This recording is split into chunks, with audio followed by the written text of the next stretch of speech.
Hello and welcome to Exploring Christianity, A Journey of Faith.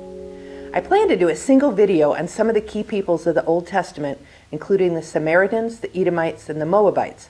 When I started researching, I found a lot more interesting material than I expected, so instead I'm going to do a separate video on each of them. Today let's explore the Edomites. Abraham and Sarah had one son together, Isaac. Isaac and his wife Rebekah had twin sons, Esau and Jacob. The eldest son, Esau, traded his birthright to Jacob for some red stew, and so he also became known as Edom, which means red.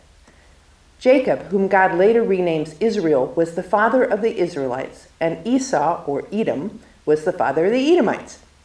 Esau and Jacob did not get along well, and as we'll see, this theme of familial fighting continues through the ages.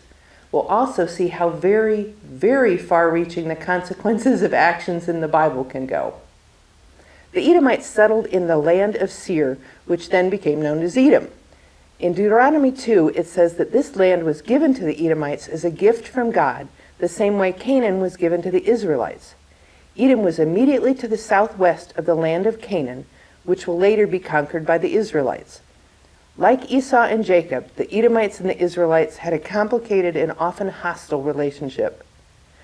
We next see the Edomites in Numbers 20, 14 through 20, when Moses and the Israelites asked the king of Edom, their distant relative, for passage through his land when they are on their way to Canaan.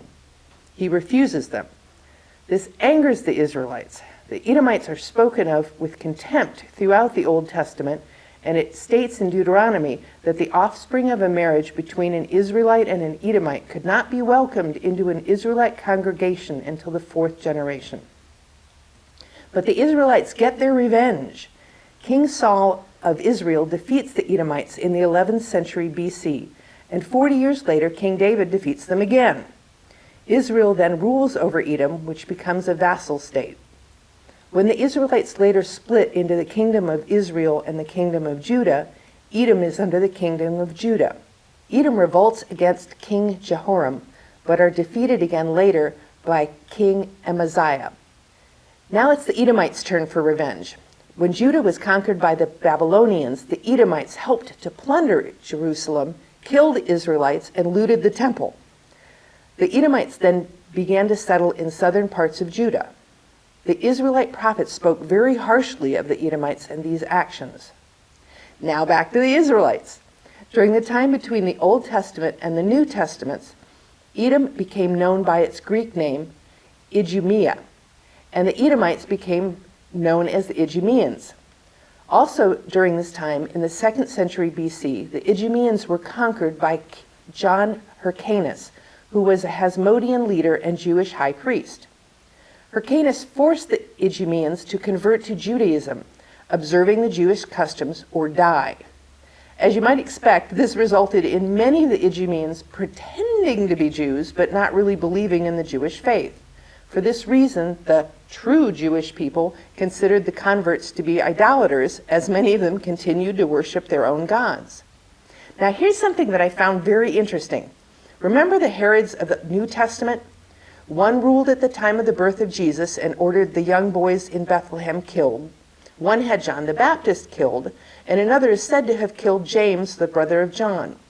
Well, they were Idumean. This may explain why King Herod did things like marry his brother's wife, which were not allowed under Jewish law.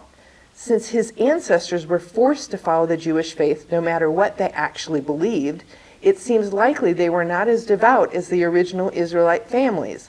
It also seems likely that there was still hostility between these groups.